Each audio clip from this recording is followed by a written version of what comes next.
The morning Rosa Gentry left her gate unlatched. The sky above Cibola County, New Mexico Territory, was the color of a bruise healing into gold, and she stood on her porch with her coffee going cold in her hands, wondering why she had done it at all. 3 years.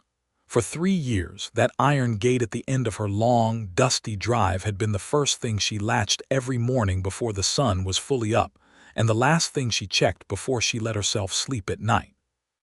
It was not much of a gate, truth be told. It sat in a split-rail fence that lined the front property of her 40-acre spread, and any man with ambition could have stepped over the rails without so much as scuffing his boot heel. But the gate had been Thomas's gate. He had hung it the spring they moved onto the land, hammering in the posts with his sleeves rolled to the elbow, whistling something she could never remember the name of. He had painted it white once, though the white was long gone now, eaten away by New Mexico's sun and 3 winters of snow that came down hard off the Sangre de Cristo peaks to the north. Thomas Gentry had been dead since the autumn of 1878. A horse had come down wrong on a rocky slope on the far edge of their pasture, and that had been the end of it. Their daughter Clara had been 4 years old, and Rosa had been 29, and the world had simply kept going in the way the world does, indifferent and unhurried, leaving Rosa to figure out everything alone. Now it was the spring of 1881, and Rosa was 32 years old, and she had left the gate unlatched. She could not say exactly why she had done it. She had walked down to the gate as she always did, her shawl pulled around her shoulders against the April chill, and she had touched the latch and then just stood there. Clara was still asleep in the house behind her. The chickens were scratching in their pen. Old Biscuit, the yellow dog Thomas had named for the color of his fur, was lying in a patch of early sun near the barn. Everything was exactly as it always was, except something in Rosa had shifted in the night, some small, stubborn thing she could not name, and when she had walked back up the drive to the house, she had left the latch alone. She told herself it was nothing. She told herself she would go back and close it before noon. She did not go back. The first rider came through her gate at a little past mid-morning. Rosa heard the hoofbeats from where she was working in the kitchen garden on the side of the house, coaxing the soil around her tomato seedlings with a short-handled hoe. She straightened up and shielded her eyes with the back of her wrist, and she watched the man come up the long drive at a relaxed trot, sitting easy in the saddle the way men do, when they have spent enough years on horseback that the horse and the rider have come to some sort of understanding. He was not what she expected, though she realized immediately she had not known what she was expecting. He pulled his horse up about 30 feet from her, and he took his hat off. That alone was unusual. Most men in Cibola County kept their hats on as a matter of course, pulling them down against the sun or the wind, and the fact that this one removed his struck her as something. He was perhaps 34 or 35 years old, with dark brown hair worn a little long under the hat, and a jaw that needed shaving in a way that suggested he had been traveling for several days. He was lean but broad-shouldered, and his clothes were dusty in the honest way of a man who has been on the trail, rather than the careless way of a man who does not take care of himself. His horse was a big gray animal with a white blaze down its nose, and it was well tended, its coat brushed and its hooves sound. "Morning, ma'am," he said. "I saw your gate was open and I wasn't sure if that was an invitation or an accident. I should have asked before I came up the drive, and I apologize for that." Rosa studied him for a moment. There was nothing aggressive in his bearing, nothing that set the hairs on the back of her neck upright, and over 3 years of running this place alone, she had learned to trust that particular instinct more than anything else. "It was neither," she said. "What do you need?" "Water if you can spare it," he said. "For the horse mostly. I've been riding since before first light, and I pushed him harder than I should have this morning. There's a spring marked on my map about 4 miles northeast, but I don't know how reliable that map is." Rosa looked at the horse. It was tired, she could see that. The animal's nostrils were working and its sides were dark with dried sweat. "The spring's gone dry," she said. "Has been since last summer. You can water your horse at the trough by the barn. There's a well." "I'm grateful," he said, and he meant it. She could hear it without any performance in his voice. "Don't thank me yet," Rosa said. "The well bucket sticks. You have to lift it at an angle on the way up or it won't come." She went back to her tomatoes, and she heard him ride around the side of the house toward the barn. After a moment she heard the creak of the well rope and then the splash of water, and then the sound of the horse drinking, long and deep and satisfied. When she looked up again, he was standing at the corner of the house, hat in hand. "I'm Louis Redmond," he said, "out of Santa Fe on my way down to Lordsburg. I've got some business to attend to for a man I work for." "Rosa Gentry," she said, because it seemed the thing to do. "Mrs. Gentry," he said, and that was all. He did not press for more. He did not ask where her husband was, or make any of the careful, searching assessments that men sometimes made when they came onto her property alone. He just nodded, and something in that simple acknowledgement, the ease of it, the lack of any performance on either side, made her stand up straight again. "You're welcome to fill your canteen before you go," she said. "I'd appreciate that." She went to the pump on the back porch and he came with his canteen, and she watched him rinse it out before he filled it, which she thought was a mark of someone who paid attention to things. "How long to Lordsburg from here if the road holds?" he asked. "4 days if the weather stays kind," she said. 2 days to Deming and then south. You'll want to stay on the main road through the pass. There's been trouble on the cut-off trail." He looked at her with a kind of quiet interest, the sort that was not nosiness but was just genuine attention. "What kind of trouble?" "Cattle rustlers working out of the canyon country," she said. "Sheriff Beaumont rode out about it 2 weeks ago. Nothing resolved yet as far as I know." "Good to know," he said. He capped his canteen and held it at his side. "Thank you for the water and the information, Mrs. Gentry. You've been very generous." "It's water," she said. "It's nothing." "To a thirsty horse it's everything," he said, and he smiled, and she noticed that the smile reached his eyes. He rode out the way he had come, down the long drive, through the open gate and back onto the main road. Rosa watched him until the dust settled behind him, and then she looked at the gate standing open at the end of the drive, and she told herself to go latch it before supper. She did not latch it before supper. She did not latch it at all that night. The next morning she told herself she was being foolish, and she walked down to the gate with full intention of closing it. And she stood there with her hand on the latch and the cool morning air moving through her hair, and she left it again. Clara found her standing there on the way back up to the house. Clara was 7 years old and had her father's serious brown eyes and her mother's particular way of asking questions that cut straight to the center of things. "Why is the gate open?" she asked.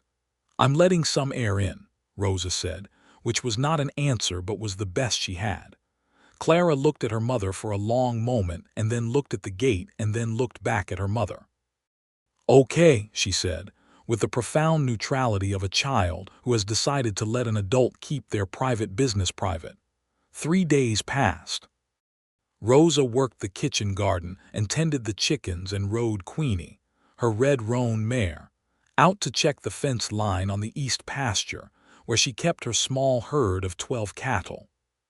She was not a rancher by training, but she had become one by necessity, and she had learned everything she needed to know through a combination of her own stubbornness, the occasional help of her neighbor Adeline Marsh 3 miles to the west, and the patience of her cattle themselves, who seemed to understand that the woman feeding them was doing her best.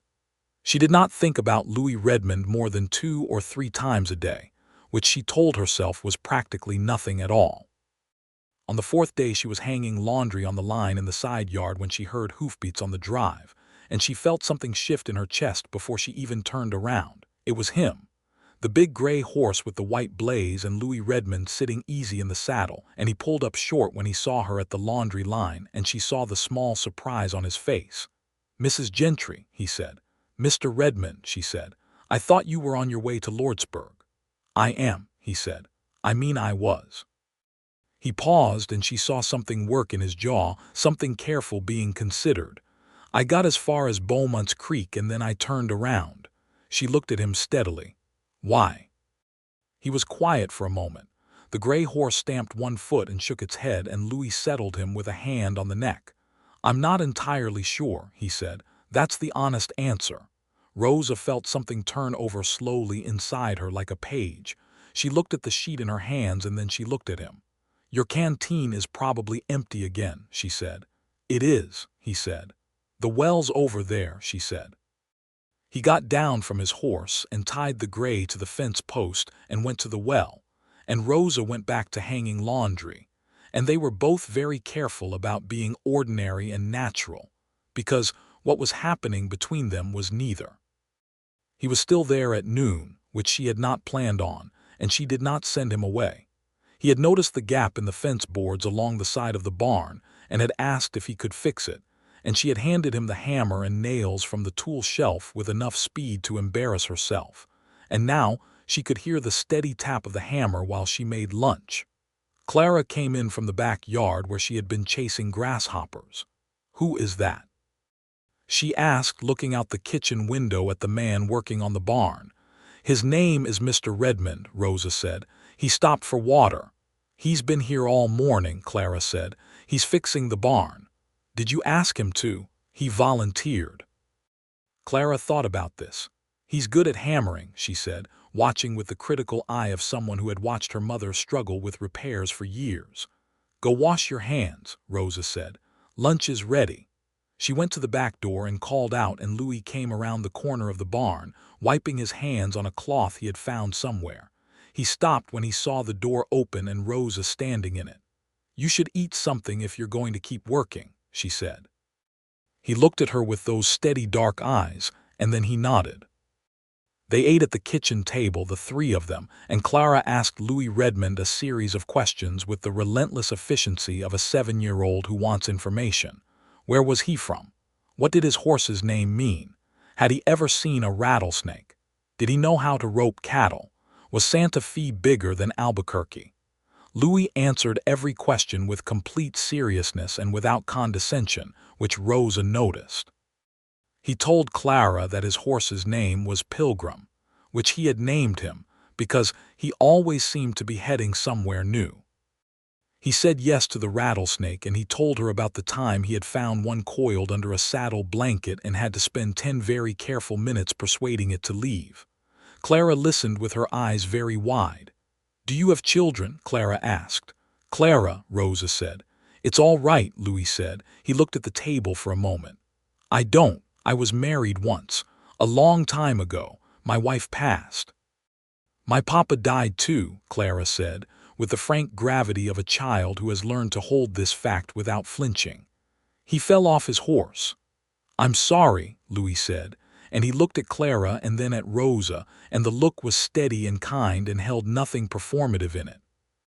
"It was a long time ago," Clara said, echoing something she had heard her mother say. "I was little." After lunch, Louis went back to the barn and Rosa washed the dishes, and Clara fell asleep in the armchair by the window the way she sometimes did in the early afternoon, curled up like a cat with her dark hair tumbled over her face. When Rosa came out to the barn at mid-afternoon, Louis had finished the fence boards and had swept the floor of the barn, which she had not asked him to do, and was checking Queenie's hooves, running a hand carefully down the mare's leg and picking up each foot to look at the underside. "She's got a stone bruise starting on the right front," he said, setting the hoof down gently. "You'll want to keep her off the rocky ground for a week or so and poultice it if you can." Rosa came and looked. She could see the discoloration herself now that he had shown her where to look. "I rode her out to the east fence 2 days ago," she said. "She'll be all right if you rest her," he said. "She's a good horse, strong-boned." "She was Thomas's," Rosa said, and then she stopped, not sure why she had said it. Louis straightened up and looked at her without pressing. "Thomas was my husband," she said. "He's been gone 3 years. This is a hard place to run alone," Louis said. It was not a question and not a pity, just an honest observation. "I'm not alone," Rosa said. "I have Clara, and Adeline Marsh is a friend. She's helped when I've needed it." "Still," he said. "Yes," she said, "still." She looked at him and he looked at her, and the afternoon light came through the open barn door and lay across the straw in long golden bars, and neither of them said anything for a moment. "Where will you sleep tonight?" she asked. "If you're not going on to Lordsburg." He smiled a little at that. "I was going to ask about the barn if you'd allow it. I've got my bedroll." "There's a cot in the tack room," she said. "It's not comfortable, but it's better than the floor." "That's very kind," he said. "The well water is cold in the morning," she said. "There'll be coffee on the stove by 6. He nodded. She went back to the house, and she did not look back, and it was the hardest thing she had done in quite some time. That evening, after Clara was in bed, Rosa sat on the porch with a lamp on the railing and her sewing in her lap, and she heard Louis come out of the barn and sit down on the steps of the old mounting block by the fence. And after a while he asked if he could come up and sit, and she said he could, and he sat in the other chair on the porch, Thomas's chair, and she tensed the smallest amount and then relaxed, because it was just a chair. They talked until the moon was up, not about anything in particular, the way people talk when they are really learning each other without wanting to make a show of it. He told her about Santa Fe, about the business he did for the rancher he worked for, a legitimate man named Harlan Cross who had land and cattle north of the city, and occasionally needed someone to handle negotiations with buyers in the South. He told her about growing up in Missouri, on a farm that his family had worked until the war, which had scattered everything. She told him about coming to New Mexico from Texas with Thomas, following a dream of land and open sky, and how the dream had turned out to be real in some ways and brutal in others. "Do you regret coming here?" he asked. "Never," she said without hesitation. "The land is mine. Clara grew up here. This is home." He looked out at the dark yard, the gate at the end of the drive standing open in the moonlight, a pale rectangle in the darkness. "Your gate's been open this whole time," he said. "I know," she said. He did not ask why. She appreciated that more than she could have explained. He left the next morning after coffee, said he had sent a wire from the trading post in San Isidro, and Harlan Cross was expecting him by the end of the following week. He tied Pilgrim's saddlebag with the efficient movements of a man who knows exactly where everything lives, and he came around to where Rosa was standing by the porch steps. "Thank you for the hospitality," he said, "and the coffee, and the cot. Thank you for the fence and the barn floor," she said. He put his hat on and looked at her in the morning light. She was wearing her plain blue cotton dress, and her hair was still loose, not yet pinned up for the day, and she had flour on the back of her left hand from biscuits she had made at 5 in the morning because she had not been able to sleep. "I'll be coming back through this way," he said, "on the return from Lordsburg, probably 3 weeks. The spring map is still wrong," she said. "I'll know to stop here," he said. He rode down the drive and through the open gate, and she watched him until the road bent, and she could not see him anymore. Then she stood there in the morning with her arms crossed, feeling something she had not felt in so long that she almost did not recognize it, a kind of warmth low in her chest, like a coal that has been banked for years and someone has just leaned down and blown on it, very gently. She went inside and wrote a letter to Adeline Marsh. She did not mention Louis Redmond. She wrote about the kitchen garden and about Queenie's stone brews and about a recipe for apple preserves. Then she stopped, tore the letter up, and started again. She wrote, "A man came through my gate 3 days ago. I have not latched the gate." Then she addressed the envelope to Adeline and sent it with the trading post rider who came by on Thursday. Adeline arrived on Friday morning in her wagon, which meant she had read the letter twice and decided it needed a personal response. Adeline Marsh was 53 years old, stout and short and tremendously capable, a woman who had outlived one husband and divorced a second, which in 1881 in New Mexico territory required a particular kind of courage and stubbornness that Rosa deeply admired. She had a face that was brown and creased from the sun and eyes that were as sharp and kind as a hawk's. She sat down at Rosa's kitchen table and accepted the coffee that was offered and then looked at Rosa the way she looked at things she was trying to understand. "Tell me about this man," she said. Rosa told her. She tried to be factual and measured about it, and Adeline listened without interrupting, which was unusual for her. "He fixed your barn fence," Adeline said when Rosa was done, "without being asked. He had dinner here, lunch. He slept in the tack room, on the cot. And he's coming back in 3 weeks. He said he would be passing through. Adeline drank her coffee and looked at the window. Rosa, she said, what's really going on? Nothing, Rosa said. He's a decent man passing through. You left the gate open, Adeline said. Rosa said nothing. Rosa, honey, you have latched that gate every single day for 3 years. I have watched you walk down to that gate in a blizzard in your nightgown to check the latch, and now you haven't latched it in a week. 6 days, Rosa said. 6 days, Adeline said. What does that mean to you? Rosa looked at her coffee cup. She looked at the sunlight on the kitchen floor. She looked at the window where she could see the fence and the open gate at the end of the drive. I don't know yet, she said. I think maybe I don't need to know yet. Adeline nodded slowly. Just be careful, she said. Not because you can't take care of yourself. You know I know you can, but because you've been lonely for 3 years and loneliness makes people. I know, Rosa said, and he's a stranger. I know. But, Adeline said, and she tilted her head, he named his horse Pilgrim. Yes, Rosa said, and he watered the horse before himself. Yes, and he checked your mare's hooves without being asked and found the bruise you'd missed. Yes. Those are not the actions of a careless man, Adeline said. No, Rosa said, they're not. Adeline finished her coffee and set the cup down. 3 weeks is a long time, she said, but it's not forever. And you can decide anything you want when he gets back, or decide nothing at all. She squeezed Rosa's hand across the table and then went out to hitch up her wagon, and Rosa watched her drive down the lane and through the open gate, and then she stood at the window for a long time. The 3 weeks went fast and slow in the particular way that time goes when you are waiting for something and trying very hard not to admit you are waiting for it.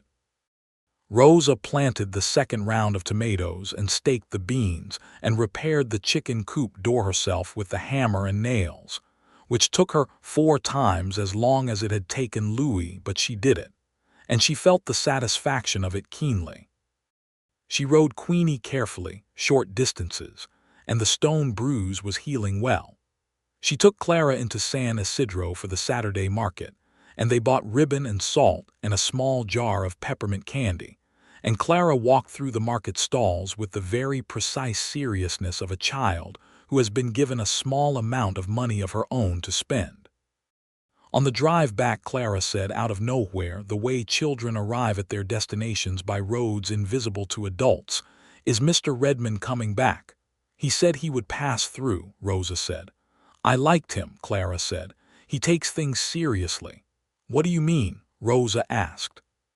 "When I was talking, he looked at me like I was saying something real," Clara said. "Some grown-ups just look at you like you're saying something cute. He didn't do that." Rosa considered this for a long moment. "No," she said, "he didn't.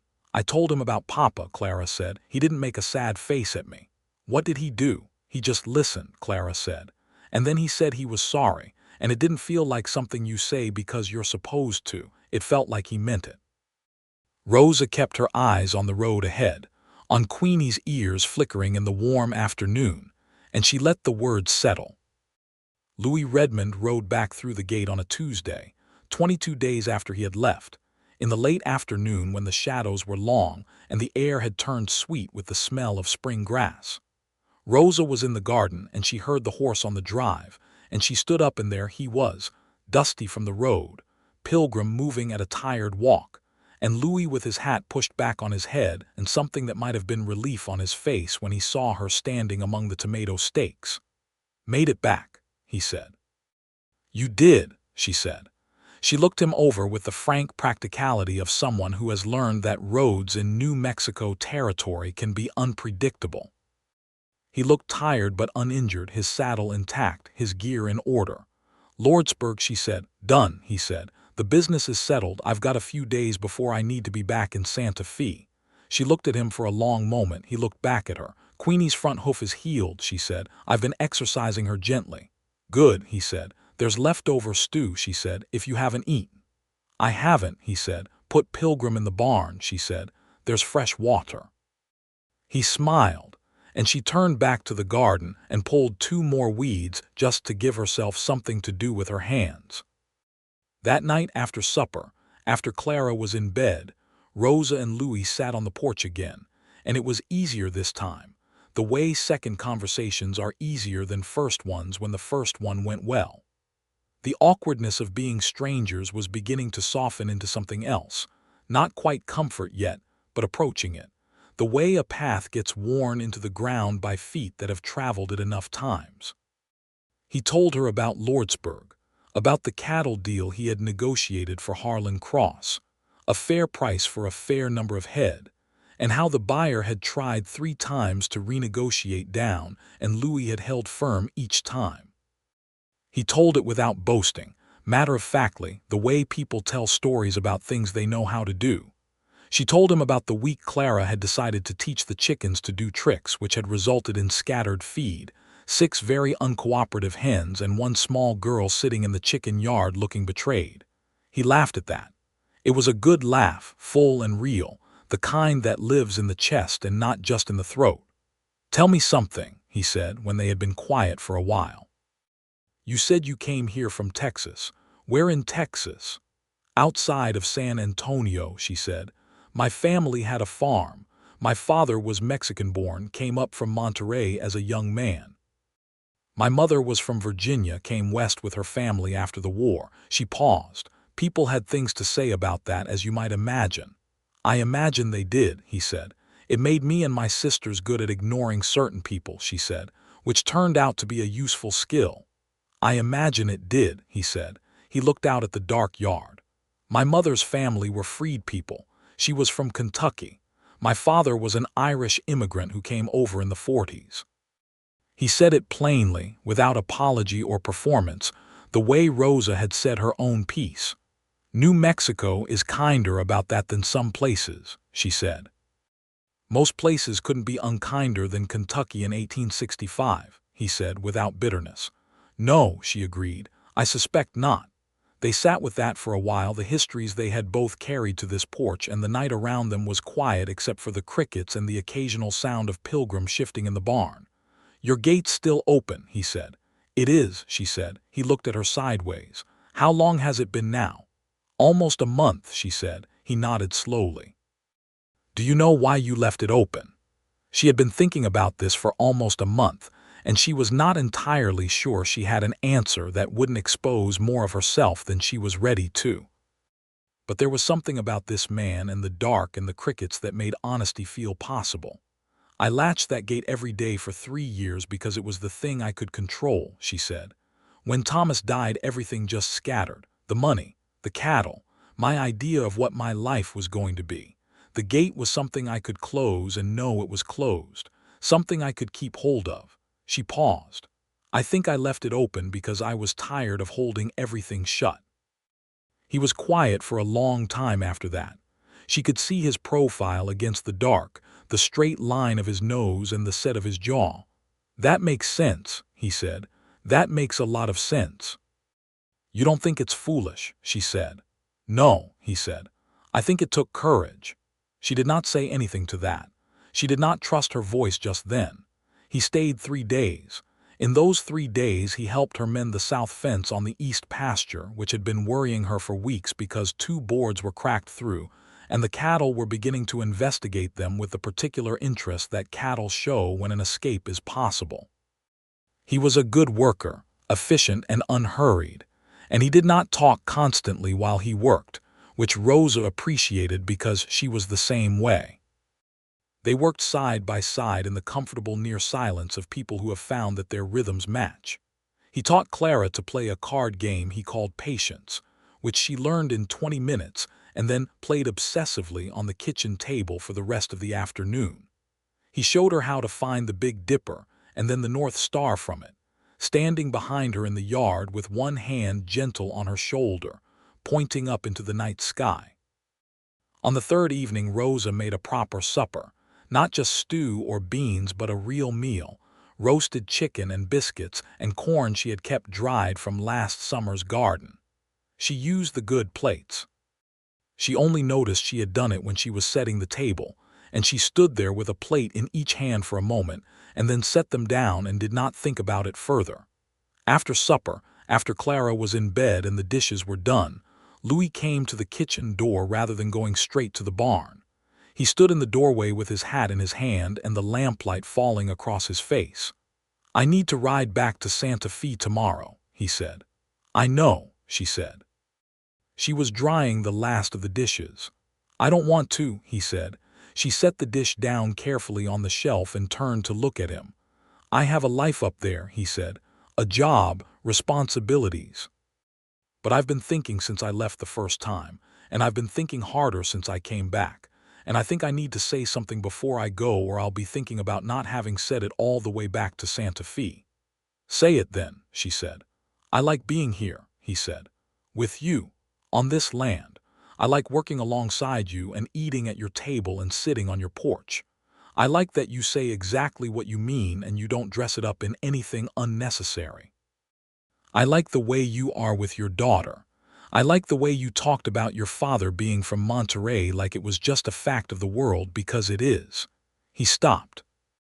"I don't know what you're looking for or if you're looking for anything at all.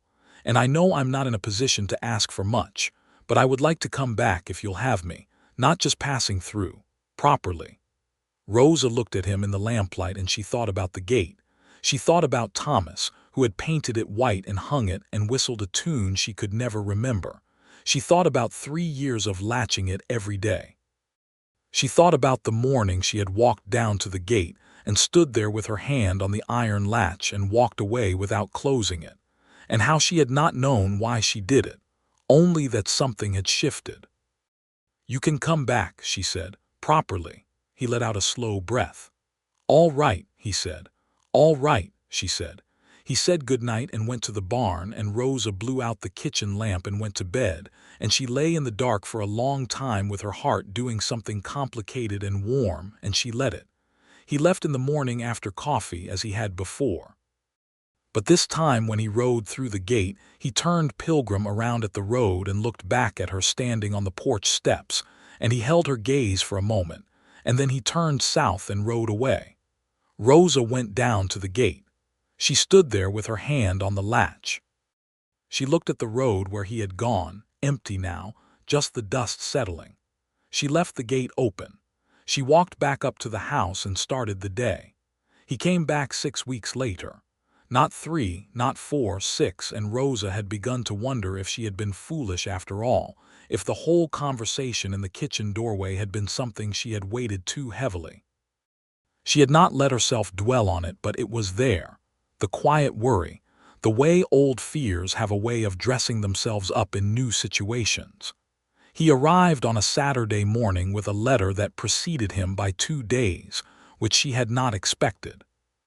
She had found the letter on Wednesday when the Trading Post rider came through, written in a neat, careful hand on paper from a hotel in Santa Fe, and it told her that Harlan Cross had offered him a permanent position as his head negotiator with better wages, and that taking it would mean he could settle more permanently in one place rather than traveling constantly, and that he had been thinking very carefully about where he wanted that place to be.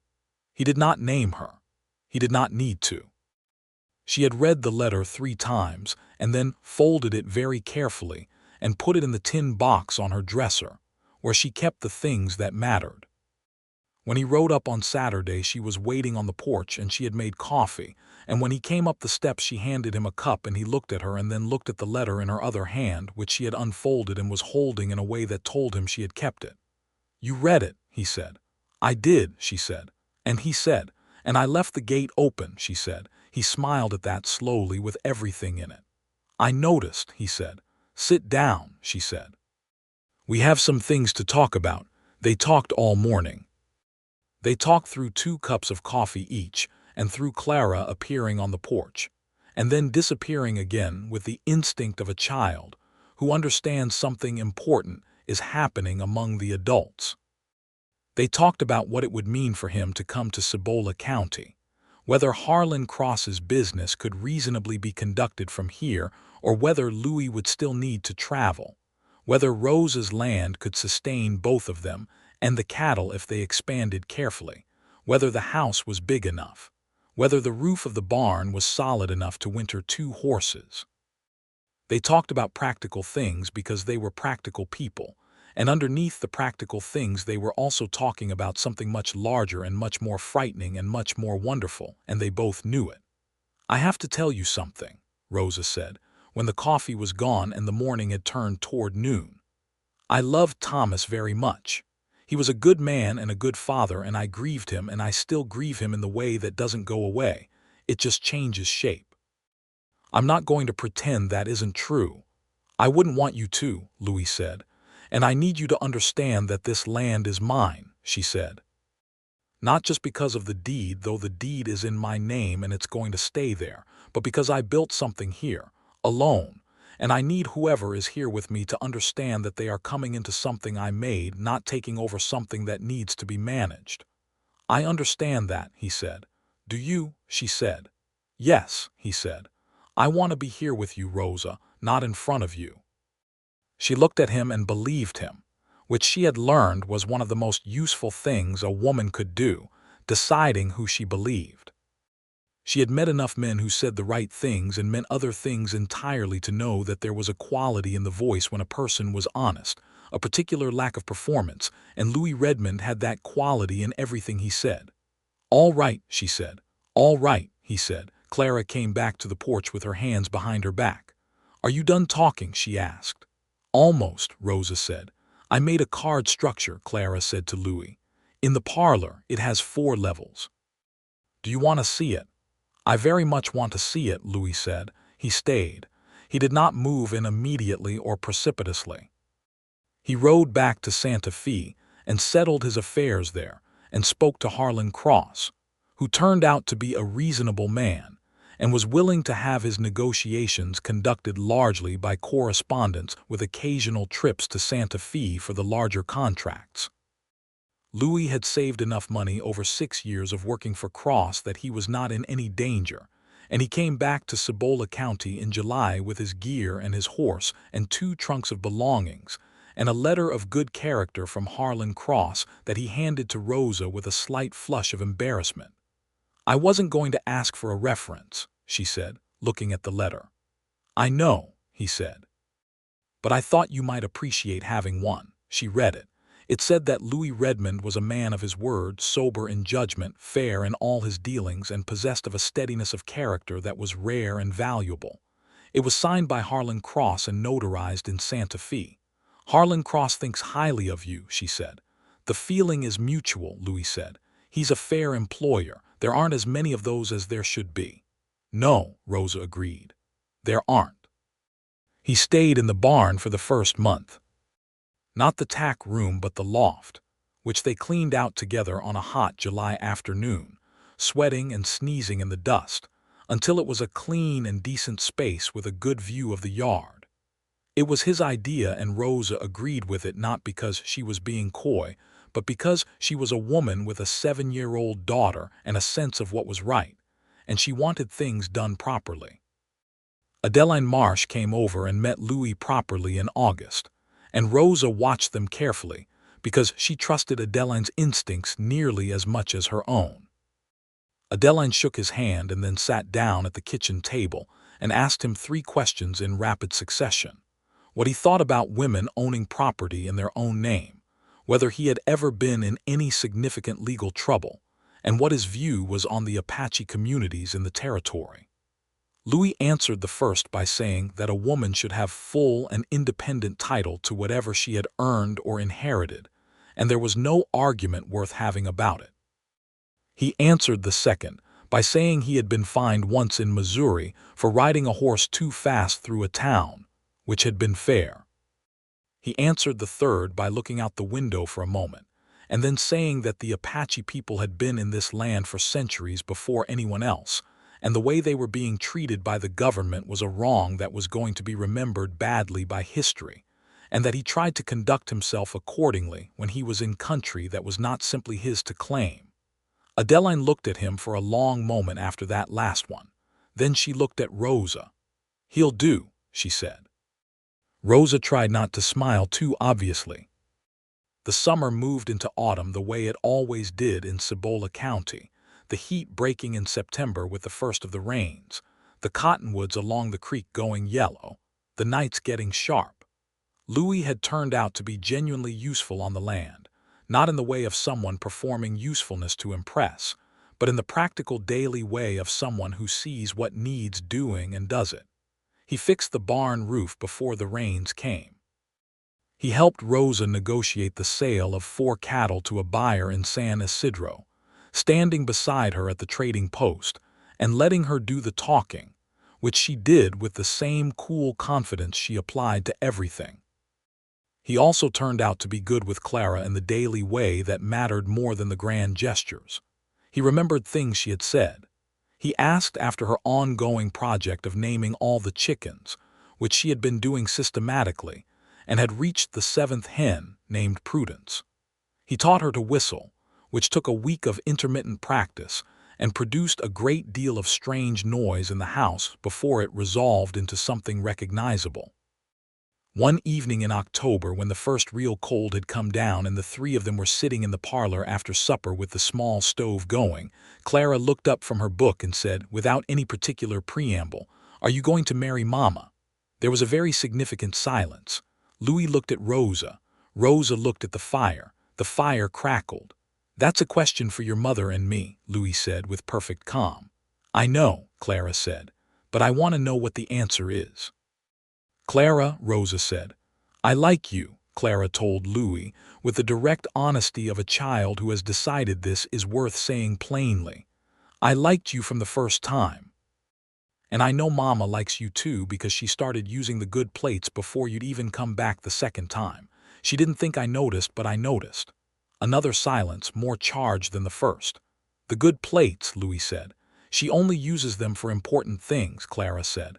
Louis looked at Rosa, who had a color in her face that had nothing to do with the warmth of the stove.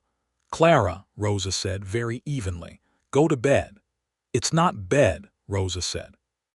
Clara looked between them with the focused attention of someone cataloging information for later use. Then she gathered her book and said good night and went. The parlor was very quiet. Louis was looking at the fire. Rosa was looking at her hands. "The good plates," he said again. "Don't," she said, but she was almost smiling. "Rosa," he said, and then he stopped and started again. "I want to ask you something, and I want to do it right. I don't have a ring because I didn't know I was going to ask tonight, and I should probably do this properly with more preparation, and you can absolutely tell me the timing is wrong." "Louis," she said. "But I love you," he said. "I don't know when exactly it happened. Possibly the first day when you told me the spring was dry and handed me the direction to your well without any fuss. Possibly when you told me about your father and your mother and said it like it was just a fact of the world. I love the way you run this place and the way you talk to your daughter and the way you have your hand on the latch and then don't latch it." He paused. "I want to stay here, not in your barn and not passing through. I want to be here with you if you'll have me, and I'm asking." Rosa looked at him in the firelight. She thought about Thomas, as she always did, and she held the thought gently and let it be what it was, a love that had been real and was gone, a part of who she was, not a door to be closed but not a gate to keep everything else out either. "Yes," she said.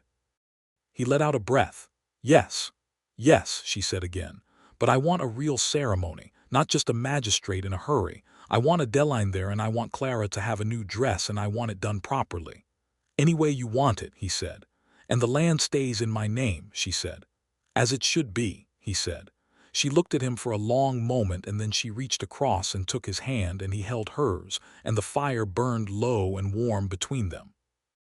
They were married in December of 1881, in the parlor of the house, which Rosa and Adeline decorated with pine branches and dried flowers from the summer garden. The ceremony was conducted by the circuit pastor who came through Cibola County every 6 weeks, a lean, scholarly man named Reverend Whitaker, who was clearly moved by the occasion and took considerably more care with the words than he did with most of his official duties. Clara wore a new dress of dark red wool that Adeline had helped make. She stood very straight during the ceremony with her hands clasped in front of her and her eyes bright, and when the pastor said they were married, she let out a long breath that made half the small gathering smile.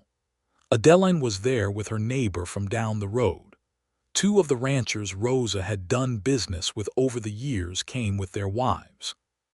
The trading post keeper, a man named Sal Mendoza, who had been a quiet and consistent ally to Rosa over 3 years of her running the place alone, stood at the back with his hat held in both hands and an expression of genuine pleasure. After the ceremony, they had a supper that Rosa and Adeline had spent 2 days preparing, and someone had brought a fiddle, and there was dancing in the parlor, which required rolling up the rug, and Clara danced with Louis and with Reverend Whittaker, and with anyone else who would have her, and Rosa watched from the edge of the room with a feeling in her chest that was full and whole and real. Late in the evening, Louis found her standing by the window looking out at the dark yard and the pale fence and the gate at the end of the drive, standing open in the winter night. He came and stood beside her. "Are you happy?" he asked. She considered the question seriously, the way she considered everything. "Yes," she said, "I am." He put his arm around her shoulders and she leaned into him, and they stood looking at the dark yard and the open gate for a long moment. "Are you?" she asked. "More than I have words for," he said. He moved properly into the house after the wedding. He hung his things in the bedroom that had been hers alone for 3 years, and she made room for them without ceremony, moving her dresses to one side of the wardrobe, clearing the top of the dresser, all the small adjustments that mean a life is becoming a shared one. It was strange, and then it was not strange. It was difficult in ways she had not anticipated and easier in ways she had not dared to hope for. He was considerate in the daily way that mattered, which was the only way that mattered. He was not loud in the mornings before coffee had been drunk. He did his share of the work without keeping a ledger of it. He had opinions about things, but he did not hold them like weapons. When they disagreed, and they did disagree, sometimes sharply, he stayed in the conversation until it was resolved, which was different from how she had imagined it might be and better than how she had hoped. Clara adapted to this new arrangement with the adaptability of children who have been given enough stability to be flexible. She called him Louis, which was what he had asked for, and she incorporated him into her daily life with the pragmatic ease of someone who had decided the situation suited her. She showed him every important thing about the property as though she were giving him a tour, which in a way she was, including the spot behind the barn where she had buried a mouse the previous summer, which had a small cairn of stones and a name she had given it after the fact. "That's Henry," she told Louis, showing him the cairn. He was very small. "A good resting place," Louis said with full seriousness. "I thought so," Clara said. Winter was hard that year, as winters in New Mexico territory could be, with storms that came down from the mountains and kept them inside for days at a time. They were not unpleasant days.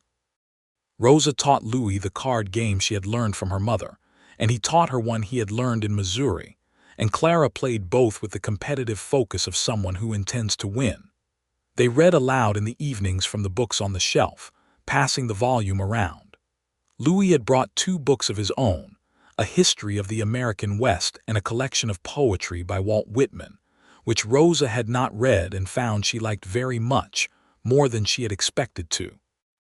He wrote his business correspondence at the kitchen table in the evenings, careful, precise letters to Harlan Cross, and to the buyers and sellers whose business he managed by correspondence. He was good at it, she could tell, the letters well constructed and clear, the arguments made without excess. Once or twice she read drafts he asked her to look over, and twice she suggested a change of phrasing that he accepted and used, and she felt the pleasure of being genuinely useful to someone in a way that had nothing to do with cooking or fence mending. Spring came, and with it the 2nd year of their life together. The cattle were healthy. The kitchen garden went in early because the spring was mild, and Rosa had a feeling about it, which turned out to be right. Queenie foaled in April, a colt they had not expected because Rosa had thought the mare was past it, a sturdy bay animal that stood on shaking legs in the barn and looked at the world with astonished dark eyes. "What should we call him?" Louis asked. "Ask Clara," Rosa said. "She has a system." Clara named him after considerable deliberation and one false start. She named him August because she said he looked like a summer month, which Louis thought was the best name for a horse he had ever heard. In June, Rosa told Louis she was expecting. She told him in the kitchen, in the morning, the ordinary way she said things, looking at him directly so he would know she was being serious. He sat down at the kitchen table very carefully, the way a person sits down when their legs have decided to take a moment. "Are you certain?" he said. "I am," she said. He looked at her. There was something working in his face, something tremendous and a little terrifying and very joyful all moving through at once. "Come here," he said. She came around the table and he stood up and took her face in his hands very carefully and looked at her for a long moment, and then he kissed her, gently and with everything he had, and she held onto his forearms and let him. "How do you feel?" he said. "Fine," she said. "A little tired in the mornings." "Tell me what you need," he said. "For you to not fuss," she said. "I've done this before, I know how it works." "I know you do," he said, "but I haven't." She laughed a little. "All right. You can fuss a reasonable amount, within limits." He was within limits. He was careful not to hover or to make her feel managed, but he was present in all the ways that mattered. He took on more of the heavy work without announcement. He made sure there was always fresh water and good food, and that she had the chance to rest in the afternoon if she needed it. When the nausea was bad in July, he got up at 5 in the morning and made the coffee and had it ready for her without making her feel like a patient, just handed it to her with the matter-of-fact kindness that was one of his best qualities. Clara was told in July when it was possible to tell her, and she received the information with characteristic thoroughness.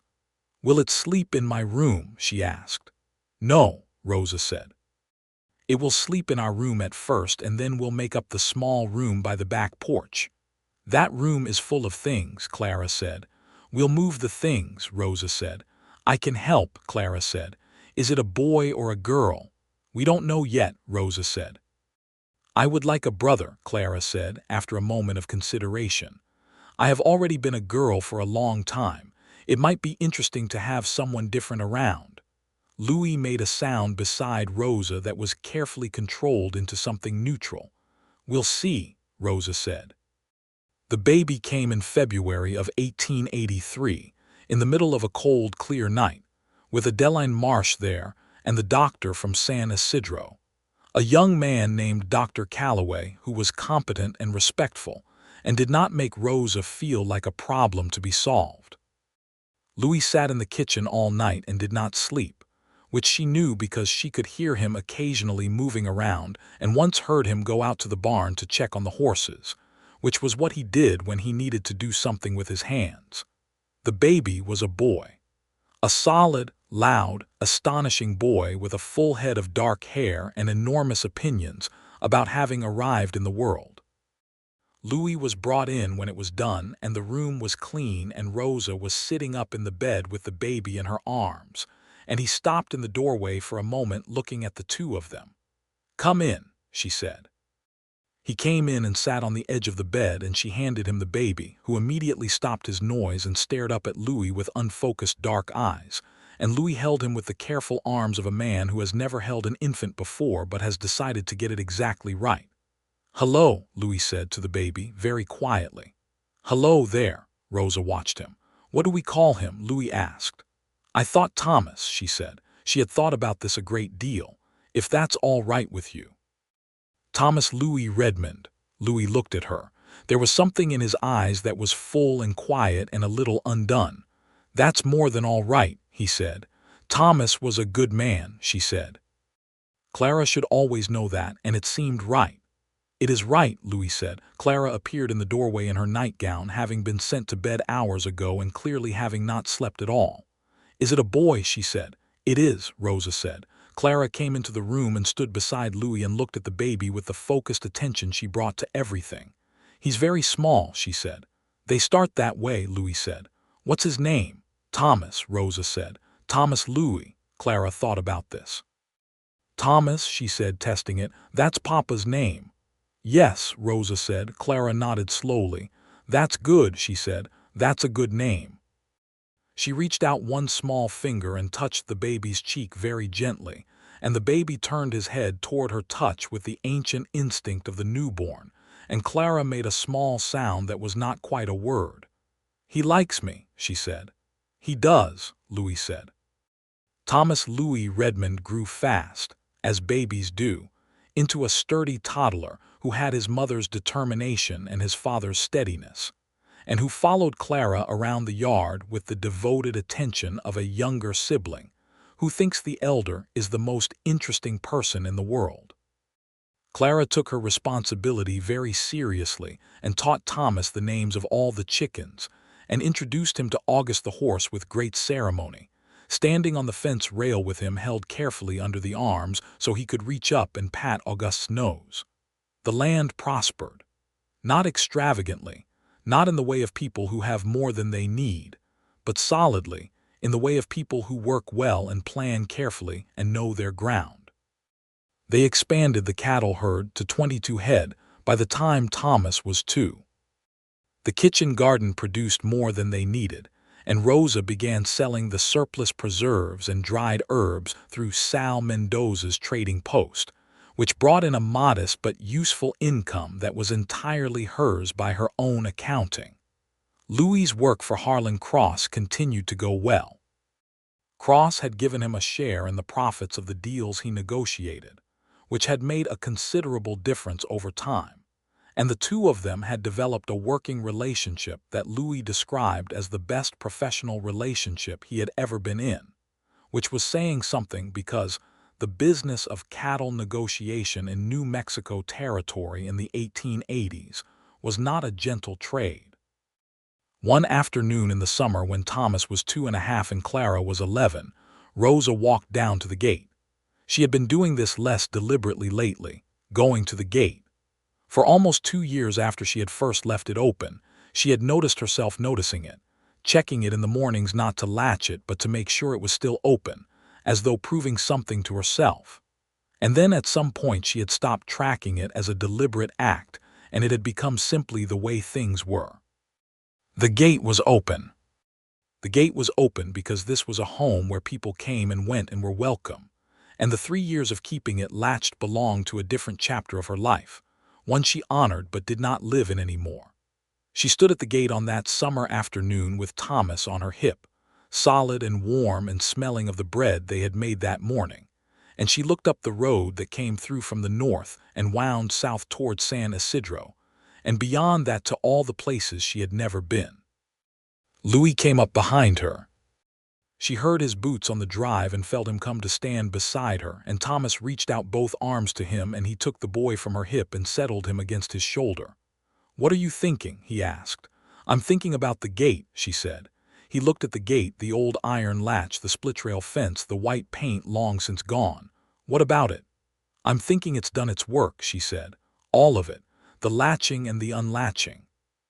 He looked at her with that steady attention she had come to know as one of the best things about being known by him, the way he was actually there in a conversation, fully there, not waiting for his turn to speak.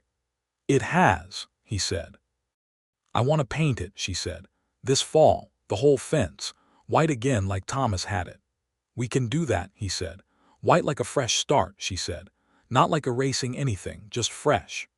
"I know the difference," he said.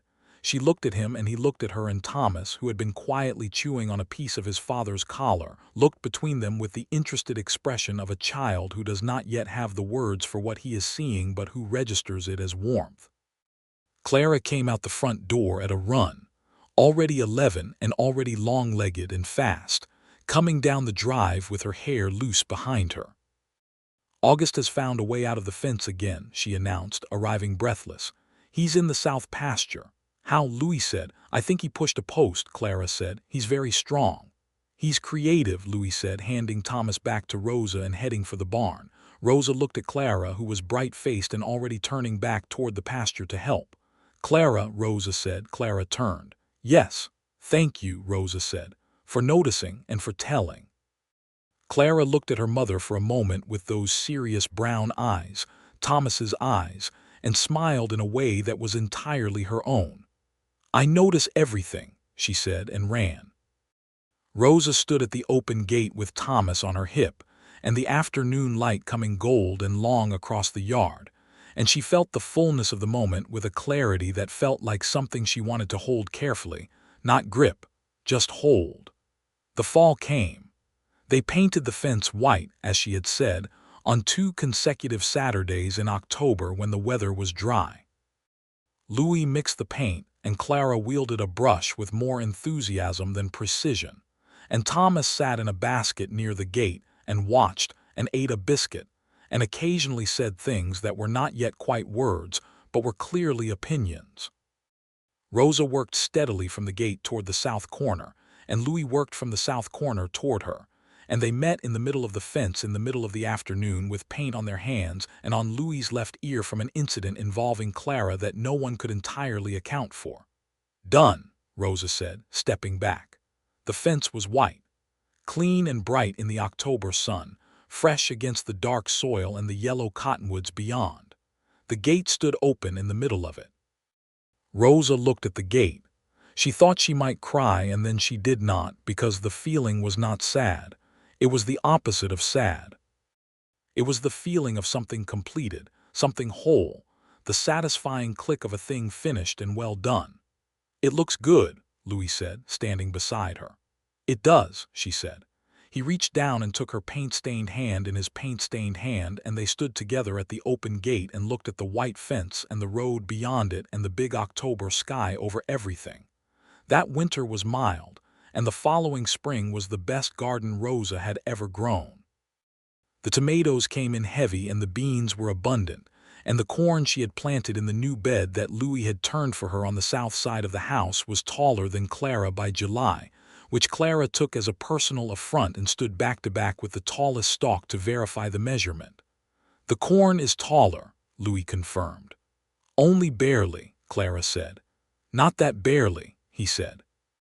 In August of that year, Adeline Marsh came to dinner and announced with tremendous composure that she had been corresponding with a retired schoolteacher from Albuquerque for 6 months, and that he was planning to visit in September, and that she was not asking for anyone's opinion on the matter, but she was telling them because they were the people she told things to. Rosa stood up from the table and went around and hugged Adeline hard, and Adeline allowed this with dignity. "His name is Curtis," Adeline said when Rosa sat back down. "He has a beard. I have made my position on beards known to him, and he has said he will consider the matter." "That seems like a reasonable foundation," Louis said. "I thought so," Adeline said. Clara asked what his position on card games was, which Adeline said she had not yet covered in her correspondence but which she would address. Curtis came in September and was a small, quiet, thoughtful man with a beard that he had trimmed considerably before arriving, and Rosa watched Adeline with him and felt something warm and uncomplicated, seeing her friend who had given so much practical care and love through the hard years now being on the receiving end of some of that attention. Curtis stayed a week and left, and the correspondence continued, and by the following spring Adeline told Rosa with enormous restraint that Curtis would be moving to Cibola County in June. "He's building a room onto my house," Adeline said. "Is he?" Rosa said. "I suggested it," Adeline said. "He thought it was an excellent idea." "Good," Rosa said. "Don't make a face," Adeline said. "I'm not making a face," Rosa said. "I'm smiling." "Those can look the same," Adeline said. Thomas learned to walk on a Tuesday in January, which he managed by holding onto the kitchen chair, and then letting go and taking 3 decisive steps toward Louis, who was crouching 4 feet away with his hands out. And those 3 steps were accompanied by a sound from Thomas that was the pure triumph of a person who has just done the thing they have been working toward, high and delighted and completely himself. Clara witnessed this from the doorway and immediately declared it a historical event, and insisted on being told the exact time, which Rosa approximated at 2:30, and Clara wrote it in the back of her geography book with a sense of record-keeping that Louis said she should be the county clerk when she was old enough, which she received as the compliment it was meant to be. The years that followed were not without difficulty, because no years ever are. There were cattle prices that went bad one summer, and a drought the following year that made the kitchen garden a battle and the pasture a worry.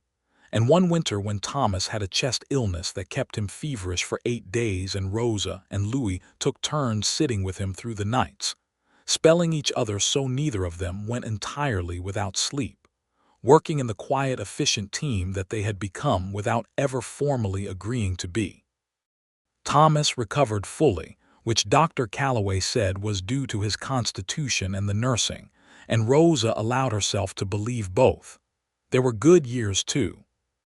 There was the year Clara, at 14, entered the territorial essay competition and wrote about the history of Spanish land grants in New Mexico and won second place, which Rosa thought should have been first but which Clara accepted with mature equanimity.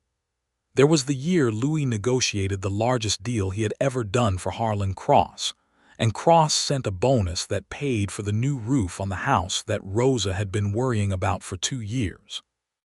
There was the summer Thomas turned 4 and decided he was going to learn to ride August, and the 3 months of patient, careful lessons that followed, Louis holding the lead line and walking beside the horse, and Thomas on August's back with his heels down, and his small face set with concentration. The first time Thomas rode August on his own, just down the lane and back, Louis stood at the end of the fence and watched, and Rosa watched Louis, and she saw something in his face that she had seen before on the night Thomas was born, that tremendous undone quality, the feeling of more than he had words for. She went and stood beside him and put her arm through his and watched Thomas turn August at the end of the lane with more confidence than his 4 years should have allowed. "He's going to be a good rider," Louis said. "He has a good teacher," Rosa said. Louis put his hand over hers where it rested on his arm. "This was not the life I expected," he said. "No," she said. "It's better," he said. "It's considerably better than anything I expected." She leaned her head against his shoulder briefly, and August came back up the lane at a walk with Thomas upright and proud on his back, and the afternoon was golden and warm and completely ordinary and completely extraordinary at the same time. Rosa Gentry had been 32 years old when she left the gate unlatched for the first time. She was 36 now, and she was different in ways that had nothing to do with the years and everything to do with what had been allowed in when she had stopped holding everything closed. She was softer in some ways and harder in others and more herself in both, which was the way of people who have found where they belong. In the spring of 1886, she found out she was expecting again. She told Louis on the porch in the evening, after Clara and Thomas were in bed. She sat across from him in the yellow lamplight and said it plainly as she said everything, and he looked at her for a long moment and then he did what he had done the first time. He reached across and took her hand. "How do you feel?" he said. "Good," she said. "Tired, but good." "We should tell Clara and Thomas soon," he said. "Clara will have opinions," Rosa said. "Clara always has opinions," Louis said. "It's one of her best qualities." "She says she wants a sister now," Rosa said.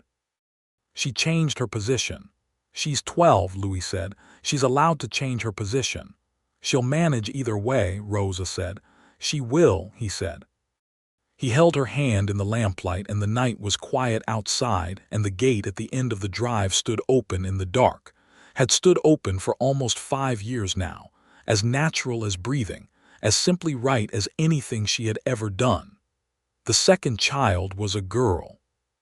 She came into the world in November with considerably less drama than Thomas had made of the same process, arriving with a kind of practical efficiency that made Dr. Calloway say she was the most cooperative patient he had encountered in a while, which Rosa found entirely appropriate.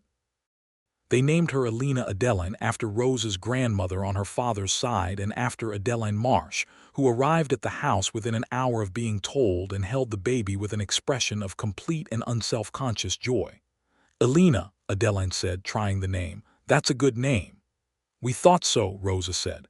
"She looks like you," Adeline said. "Louis says she has his ears," Rosa said. "Nonsense," Adeline said. "She's perfect." Clara held Elena with the focused care of a 12-year-old who has been waiting for this and intends to do it correctly, standing very still in the center of the room with the baby against her chest and her eyes bright.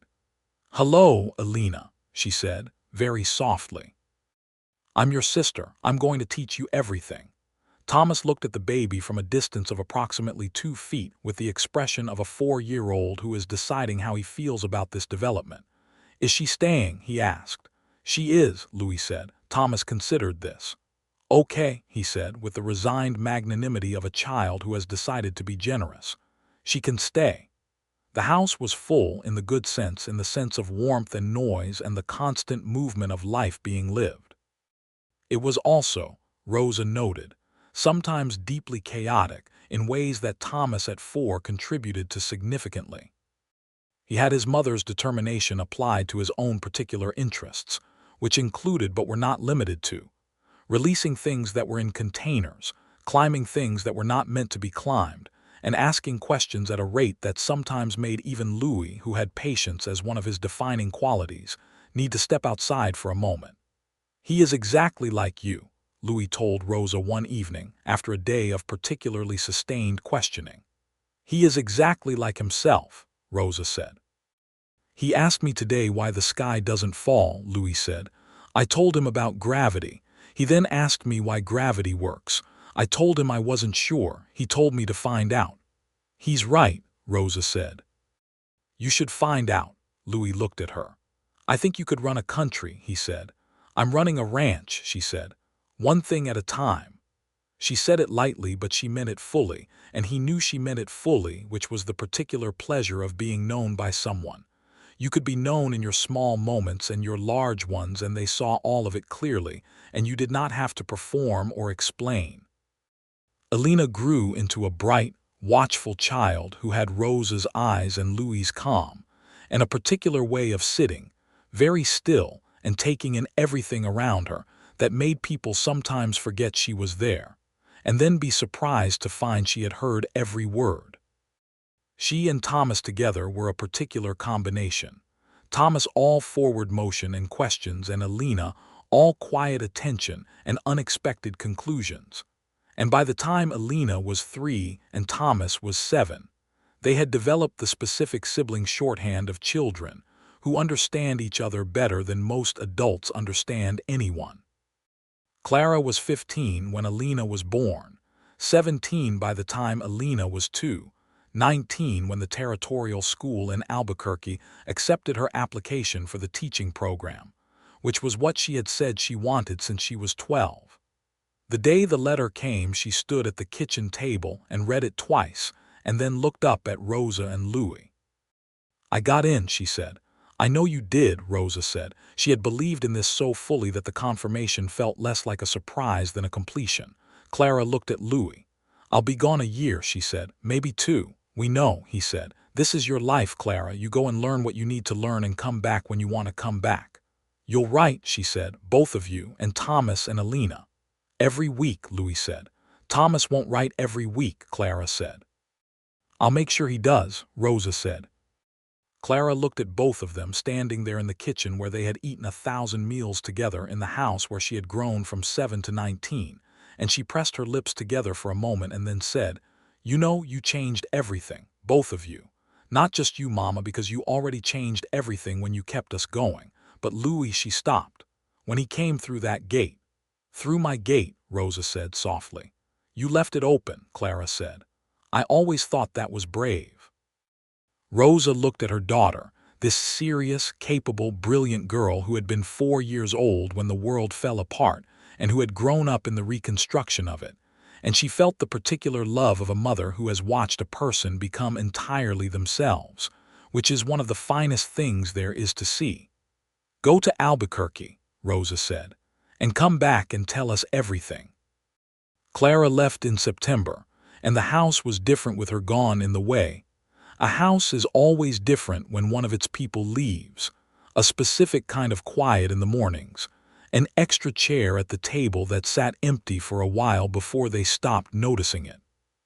Thomas missed her with the profound, inarticulate grief of a 7-year-old who has lost his primary reference point for how to be a person, and he expressed this by being more difficult than usual for about 2 weeks, and then settling into a new equilibrium.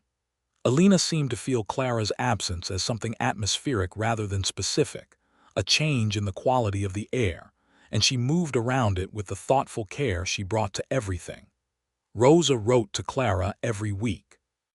Louis added notes at the bottom of Rosa's letters, and Thomas, as promised, was held to the requirement of his own letters, which came out in the large, careful handwriting of a child working hard at something, and were full of factual updates about August, and the cattle, and a prolonged argument he was having with one of the roosters, whom he had named Admiral. Clara wrote back. She wrote about the teaching program, and the women she had met in it, and the city of Albuquerque, which was larger and noisier than anything she had grown up in, and which she described with the honest ambivalence of someone who finds something interesting without necessarily finding it comfortable. She wrote about her professors and her classes, and about a boy she met in her second month who she mentioned twice and then not again for several letters, and then mentioned again with a different quality in the writing that Rosa recognized. She came home for Christmas that first year, thinner and tired, but lit up from inside in the way of people who are doing exactly what they are meant to do. She sat at the kitchen table on her first night back and talked for 2 hours straight about everything she had learned and thought and decided, and Rosa and Louis listened, and Thomas asked questions that were sometimes beside the point, and Alina fell asleep against Clara's arm halfway through and was carried to bed without waking. "It's good," Clara said at the end of it. "It's hard and it's good." "Yes," Rosa said. "That's usually how it is." She finished her program and came back to Cibola County and got a teaching position at the school in San Isidro, and she came back to live at the ranch for a year while she established herself. And that year was one of the good ones, all 5 of them under the same roof again, the house full and noisy and warm.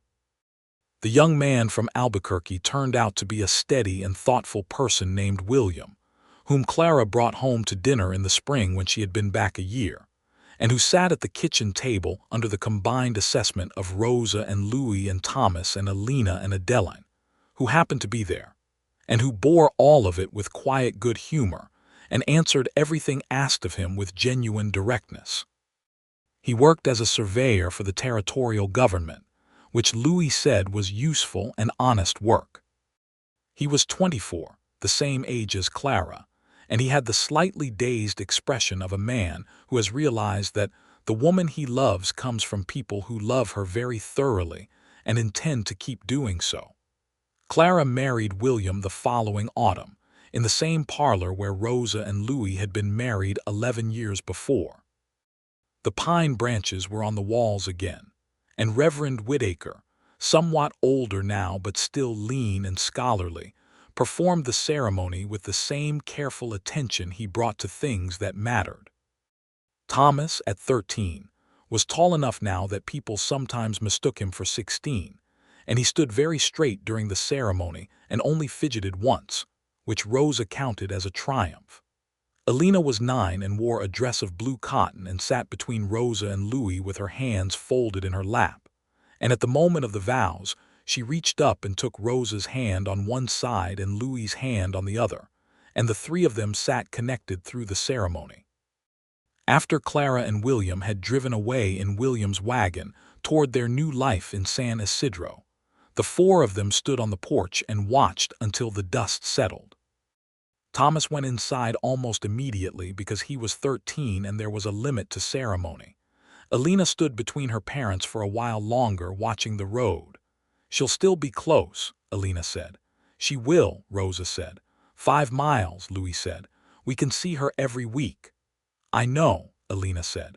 She sounded like Rosa when she said it, that particular mixture of knowing something is true and still feeling the weight of it. She went inside eventually, and Rosa and Louis were alone on the porch in the autumn evening, which had the particular quality of autumn evenings in New Mexico, the air sharp and sweet, and the light going golden and then amber and then the deep purple of dusk. Rosa looked at the gate. It had been standing open for 14 years. It was white now, freshly painted every spring, the whole fence white and clean against the red soil and the dark sage. The gate itself was beginning to show its age in the iron, developing the particular character of old metal, but it stood solid in its posts and it swung true on its hinges. Louis came to stand beside her and she leaned into him, and he put his arm around her shoulders. 14 years, she said. Since you left it open, he said. I didn't know why I did it, she said. At the time, I just stood there with my hand on the latch and walked away. What do you think now, he said. When you think back on that morning, she considered it honestly the way she considered everything. I think I was ready, she said. I didn't know I was ready. I wasn't making a decision about any particular thing. I was just ready to let something in, and the gate was the easiest place to start. And I rode through it, he said. You rode through it, she said, and asked for water for your horse first. Priorities, he said. She laughed. Yes, she said, priorities. They stood together on the porch in the autumn dark, and the gate was open at the end of the drive, and the stars were coming out over the Sangre de Cristo peaks to the north. And inside the house, Thomas was making more noise than was strictly necessary about something, and Alina's voice could be heard being the sensible one, and this was home. In the spring, Thomas turned 14 and was strong enough to do the work of a man on the land, which he did with the combination of physical energy and growing competence that made him a genuine asset to the ranch. He had his father's instinct for animals, Rosa thought, the same quiet patience with them, and he was already talking about breeding cattle rather than just running them, an ambition Louis encouraged by taking him along to the spring livestock market in San Isidro and letting him observe the negotiations with an interest that was not feigned. Clara came for Sunday dinner every week without fail, and William with her, and William turned out to be the kind of person who improved on acquaintance, which Rosa considered one of the finest qualities a person could have. He was learning to appreciate Adeline, which took most people some time, and he had already had 2 long conversations with Louis about land surveys in the county that seemed to have left both of them satisfied. Alina discovered books the way some people discover a landscape, with the feeling of having arrived somewhere they were always meant to be. She read everything that came into the house, and then everything that could be borrowed from Sal Mendoza's shelves, and then everything that came from the lending library that the county established in San Isidro the year she turned 10, and she was the 3rd name on the lending register for every new volume. Rosa watched her read and thought about her own father and his books from Monterey, the Spanish-language volumes he had kept carefully on the high shelf, and she started teaching Alina Spanish in the evenings, a project that Alina took to with characteristic focus, and within a year was writing small compositions in it that her grandfather, had he still been living, would have been proud of. Louis watched this from the kitchen table where he was working on his correspondence, and when Alina was sent to bed he looked at Rosa and said, "She is something remarkable." "Yes," Rosa said. "Thomas is going to be excellent," he said. "He is going to be a rancher and he is going to do it very well." "But Alina, I know," Rosa said. "I don't know yet what it's going to be, but it's going to be something."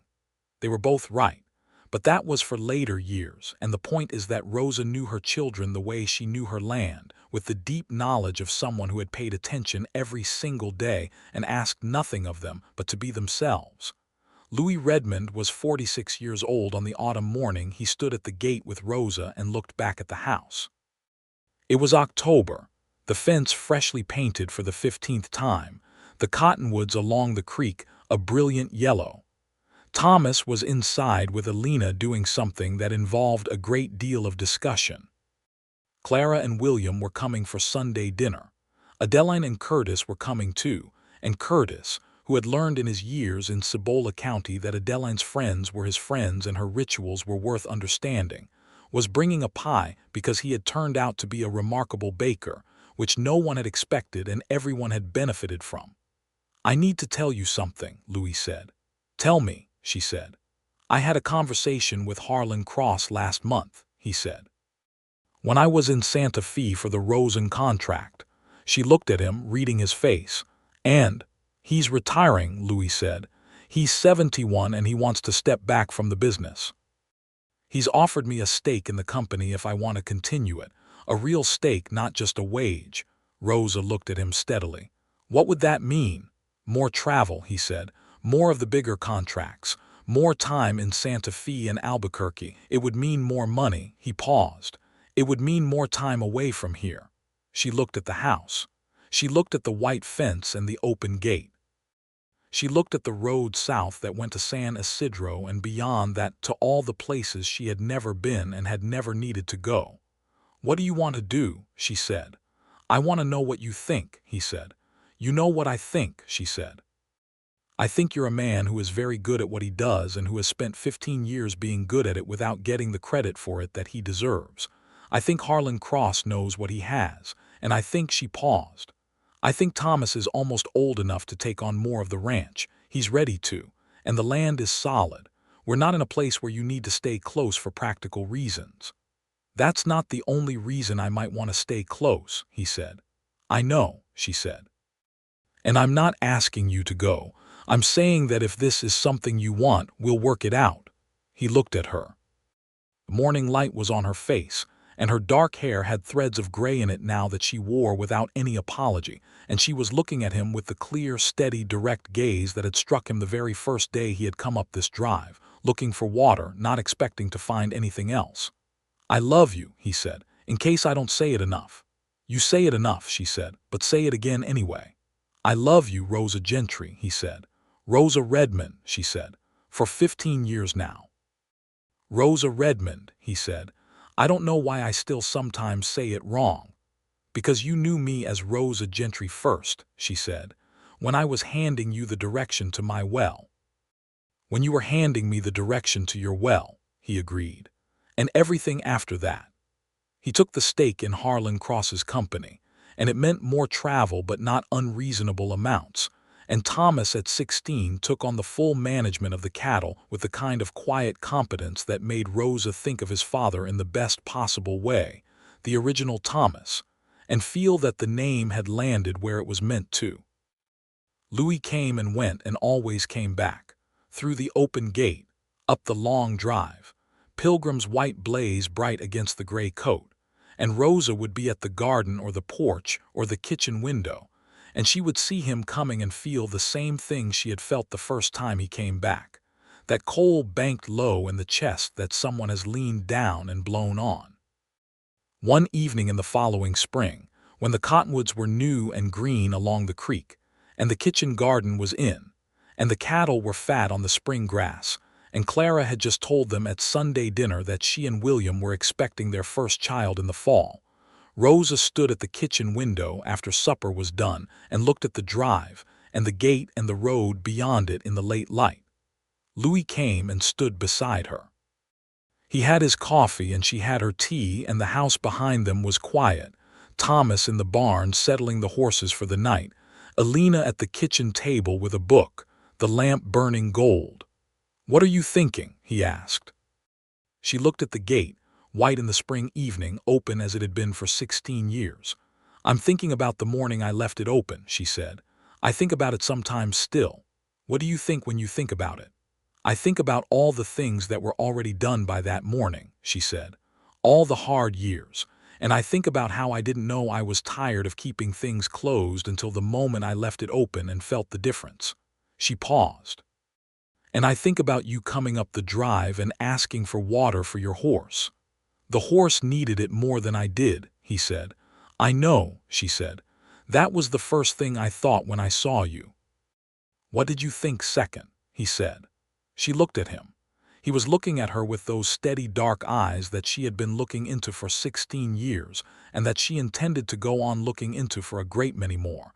And she thought about the gate and the morning and the way the world had a particular quality of waiting that she had not understood until she stopped fighting it. "I thought your horse had a good blaze," she said.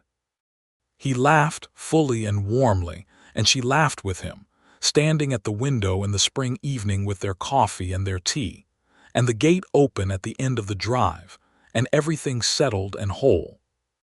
Thomas came in from the barn and said the horses were done and could he have a piece of the cornbread from supper, And Alina looked up from her book and said she wanted some too, and Rosa went to cut it, and Louis poured 2 more cups of milk, and the kitchen filled up with the ordinary business of an evening, the lamp warm and the bread shared, and the door to the yard open because the night was mild and sweet. Later, when the children were in bed, Rosa and Louis sat on the porch. It was not the same as the first night they had sat on this porch, all those years ago. The careful distance of 2 people who did not yet know each other, the deliberate ordinariness. It was different now in the way things are different when they have had time to become fully themselves. They sat close, her feet tucked up on the chair, his arm around her, and the night was full of crickets and far-off coyotes and the smell of spring grass. "Do you ever think about what would have happened if you had gone on to Lordsburg that first time?" she said. "I went to Lordsburg," he said. "I just came back." "You know what I mean," she said. "If you had not turned around at Beaumont's Creek." He was quiet for a moment. "Yes," he said, "I think about it. And I think I would have spent the rest of my life doing something that looked like a life from the outside," he said. "Negotiating cattle deals and riding from one town to another, and I would have told myself it was enough." He paused, "But I turned around." "Why?" she said. "You said you weren't sure that first day you came back, but it's been 16 years. Do you know now?" He thought about it with the seriousness she had always liked in him, not giving her an easy answer just because one was available. "I think," he said slowly, "I think I saw something in you that morning. When you told me the spring was dry without any self-pity. When you said you had flour on your hand and looked at it like it was just information. When you went back to your garden without watching me, which meant you trusted your own instincts." He paused. "I think I recognized something. I don't know what to call it exactly." "Home," she said. He was quiet for a moment. "Yes," he said. "I think that's what it was." She leaned against him in the dark, and the gate was open at the end of the drive, and the white fence was a pale line in the moonlight, and the land was hers and theirs, and the children were sleeping inside, and Clara and William were 5 miles down the road beginning something new, and Adeline had Curtis and his remarkable pies, and Thomas was going to be a great cattleman, and Alina was going to be something that they did not have words for yet, and everything was settled and resolved and whole. Rosa Gentry had left her gate unlatched for the first time in 3 years on a morning in April of 1881, not knowing why she did it, only that something had shifted in the night. She had stood at the end of her long, dusty drive with her hand on the iron latch and walked away, and a man had ridden through, and she had not closed it after him. She had not closed it after him in 16 years. She did not intend to close it ever again. The night was warm and full of stars, and the gate stood open as it was meant to, and everything that mattered was here inside the white fence, under the wide New Mexico sky, breathing and whole and love.